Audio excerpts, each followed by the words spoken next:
of his chest. What he saw were feet. Following those feet, he looked up. It was a woman hanging by her neck. But wait, this was a hallway, and when he passed by here earlier, there was nothing, as the door kept slamming, and the mysterious lady appeared out of nowhere.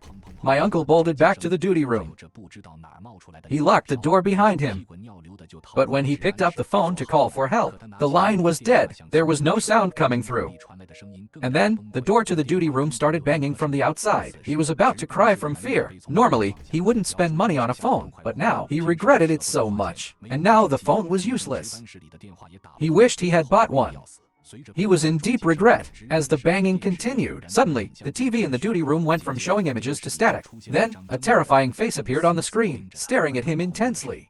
And what was even worse, that creepy face started climbing out of the TV. At that point, my uncle was trapped with nowhere to go. He then noticed the small window across the room. It wasn't big, but if he could climb out, he'd be on the ground.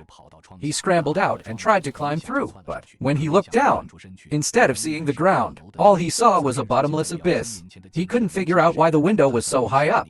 If he jumped now, he'd definitely die. In a panic, he turned around to check the duty room door again. It had been busted open, and the dead woman had come inside, followed by a whole bunch of corpses. The creepy figures were already at the window, all reaching out for him. Unable to handle the terror, he just wanted to escape, but he was so panicked, he pushed too hard, and ended up tumbling out of the window. He fell straight into the abyss. The next morning, the guard on duty found him. He was lying on the ground, as if he had jumped from the rooftop.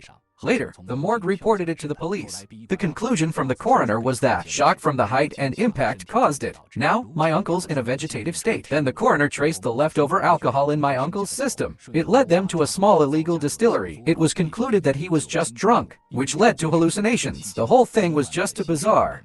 To avoid a scandal, the morgue decided to compensate my uncle's son. Later, they reviewed the surveillance footage and made a bold guess based on my uncle's behavior. They figured he had been hallucinating due to the alcohol.